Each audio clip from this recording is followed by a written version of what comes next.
Salut, c'est Julien. Aujourd'hui, on va parler holding et voir à quel moment c'est pertinent de la créer. Donc, on est parti. Alors, tout d'abord, on va faire un petit rappel sur qu'est-ce qu'une holding. Ensuite, les avantages et inconvénients que je vais pouvoir te partager avec mon retour d'expérience avec ma holding. Aussi, les 9 étapes pour créer une holding. Alors là, j'ai pris une holding de tête qui est une SASU, mais ça va être la même chose si c'est une SAS, une EURL, une SARL. Et dans mon cas, la solution que j'ai utilisée pour déléguer la création de ma holding de A à Z. Donc, au niveau d'une holding, c'est une entreprise dont l'activité principale, c'est de détenir ou de gérer des participations dans d'autres sociétés directement. Donc, elle ne produit pas forcément de biens ou de services elle-même, mais elle va exercer une fonction de gestion et de contrôle sur les sociétés qu'elle détient. Donc, c'est-à-dire qu'au final, si on veut une holding, c'est tout simplement une société classique. La seule différence, c'est que cette société va tenir des parts dans d'autres sociétés qu'on détient. Ça peut être des SCI immobilières, ça peut être dans une URL qu'on a en dessous. Et on pourrait se dire, mais pourquoi du coup faire ça? C'est ce qu'on va voir tout de suite à travers les avantages de la création d'une holding. Alors, le premier, c'est le régime mère-fille qui, moi, dans mon cas, ça a été mon premier, le choix pour lequel j'ai créé ma holding, c'est que ça permet d'avoir une réduction d'impôt sur les dividendes. Donc, les dividendes qu'on remonte à sa holding bénéficient d'une quasi-exonération fiscale à 95% avec une taxation effective très faible. Donc, prenons un exemple simple. J'ai 100 000 euros directement au sein de ma société fille. Donc la mère, c'est la holding, la société fille, c'est la société en dessous. Imaginons, c'est pour l'exemple une SASU.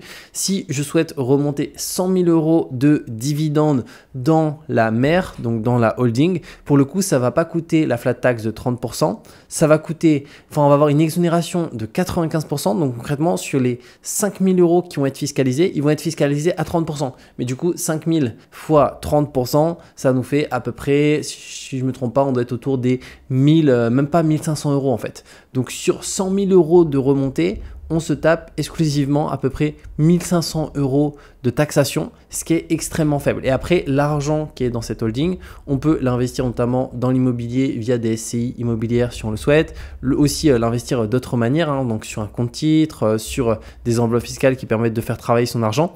Le deuxième des points, c'est l'exonération aussi des plus-values de cession. Donc ça, c'est après 2 ans. Donc lorsqu'une filiale, elle est cédée après 2 ans de détention, la plus-value réalisée est exonérée à 88%, ce qui réduit fortement l'impôt à payer. Donc moi, dans mon cas, pour l'instant, je n'ai pas vendu de filiale, mais si un jour j'ai une de mes activités qui est vendue et qui est sous ce régime et qui est détenue par ma holding, au bout de 2 ans, c'est quand même une exonération qui est hyper intéressante, tandis que cette exonération, on ne l'a pas du tout si la société filiale, la société qu'on vend, pour le coup, n'est pas sous ce régime détenu par une holding. Troisième désavantage, l'optimisation des investissements. C'est que les bénéfices d'une filiale, ils peuvent être réinvestis dans une autre sans passer par des distributions de dividendes imposés. Donc ça aussi, c'est un super bon point. Quatrième point, c'est la transmission facilitée. C'est que la holding, elle permet de regrouper les participations sous une même structure. Donc ça simplifie la transmission d'entreprise, notamment la partie donation, cession de parts. Donc si on souhaite faire une donation ou des cessions de parts, ça sera quand même grandement facilité. Cinquième point, c'est la sécurisation du patrimoine. C'est que le risque financier, c'est de compartimenter entre les différentes filiales, protégeant ainsi le patrimoine global en cas de difficulté d'une société. Parce que prenons un exemple simple. Imaginons, on a une société au sein de laquelle on a plusieurs activités, ce qui est totalement légal. C'est-à-dire que j'ai une SAS et au sein de ma SAS, on a une boulangerie. On a aussi un cabinet comptable et on a, pour l'exemple, je prends l'exemple, un bar. Et qu'il y a une de ces activités qui se porte très très mal. C'est-à-dire qu'on a des problèmes avec des créanciers, imaginons, ou ce genre de choses. En fait, ça peut impacter les autres activités directement. Tandis que là, avec notre régime mère-fille, avec notre holding qui détient certaines de nos autres sociétés, en fait, si demain il y a un problème sur une société, ça ne va pas impacter toutes les autres sociétés. Donc ça, c'est fondamental parce que ça permet de réduire drastiquement le risque. Donc pour moi, c'est hyper important. Je sais qu'il y a certaines personnes qui font tout avec une même société, qui font même l'investissement immobilier. J'en ai vu avec la même société que leur société un peu d'exploitation avec laquelle ils ont leur activité commerciale. Pour moi, c'est vraiment du suicide. Donc il faut vraiment diversifier au maximum cette partie-là pour tout simplement compartimenter le risque entre les filiales. Si un jour il y a un problème sur une des activités, ça n'impacte pas du tout les autres. Ensuite, sixième des points, c'est l'accès au crédit. Donc une holding, ça peut emprunter pour financer l'achat de parts dans des sociétés ou pour d'autres investissements. Donc ça permet aussi de bénéficier d'un effet de levier financier. Par contre, voilà, moi, pour l'exemple, j'ai tenté d'obtenir un financement par rapport à la holding. C'est pas passé. Pourquoi? Parce qu'elle est trop jeune. Donc elle a 2 ans. Donc souvent, ils demandent au moins 3 ans de bilan.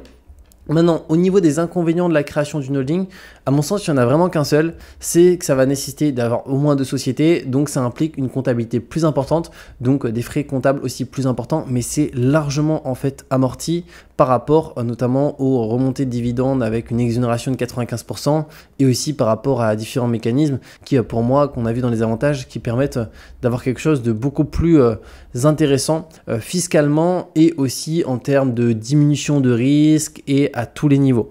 Maintenant, on va voir les 9 étapes pour créer une holding. Alors, une holding, encore une fois, c'est une société. Donc, il faut choisir la forme de sa holding. Donc, ça peut être une SASU, une URL, une SAS, une SARL. Donc, moi, dans mon cas, ma holding, c'est une SASU dont je suis associé unique. Donc, je détiens 100% de ma holding. Donc, au niveau des étapes, il y a 9 étapes que je vais te partager si tu souhaites la créer par toi-même. Et après, je te montrerai comment aussi tu peux le déléguer. Parce que moi, dans mon cas, je l'ai délégué. Mais c'est ces étapes-là, concrètement, qu'ils ont réalisées. La première, donc, c'est choisir un nom pour l'entreprise. Donc, c'est le nom de sa holding qui doit être unique, respecter certaines règles établies par la législation française. Donc, ça, c'est vraiment très classique. L'étape 2, ça va être rédiger les statuts de la société. Donc les statuts, c'est le document juridique qui définit le fonctionnement et les règles de l'entreprise. Donc elles doivent être rédigées avec soin et peuvent être élaborées avec l'aide d'un professionnel du droit, avocat, notaire. Donc ça, même si tu crées ta holding de A à Z par toi-même, je t'invite absolument à te faire accompagner pour la rédaction de tes statuts. C'est fondamental. Ça coûte pas très cher, ça va coûter à peu près une centaine d'euros, voire voilà, un petit peu plus. Mais au moins, tout est parfaitement bien fait et ne prends pas des statuts type sur Internet. De toute façon, tu peux le regarder, même sur Reddit, il y a des personnes qui se mordent les doigts là-dessus, c'est-à-dire qu'ils ont essayé de tout faire par eux-mêmes au niveau de la rédaction des statuts et au final c'est mal fait. Le jour où ils ont un problème, ça devient compliqué, surtout si tu as des associés. Alors là, clairement à éviter, il faut vraiment que tu aies un pack d'associés, que tout soit nickel sur ce point. Étape 3, ça va être déterminer le capital social. Donc là, il faut fixer le montant du capital social de sa société, donc de la holding. Donc ce capital, il peut être symbolique, mais il doit être intégralement libéré lors de la création d'entreprise. Donc moi, dans mon cas, ma holding, elle a juste un capital social de 100 euros, donc c'est une SASU. Et voilà, ça n'a aucun impact de toute façon sur le fonctionnement de celle-ci. Au niveau de l'étape 4, donc réunir les pièces justificatives. Donc là, c'est fournir certains documents lors de la création de la société, donc pièces d'identité, justificatifs de domicile, les statuts de l'entreprise. Si encore une fois on fait tout par soi-même, il faut les déposer directement.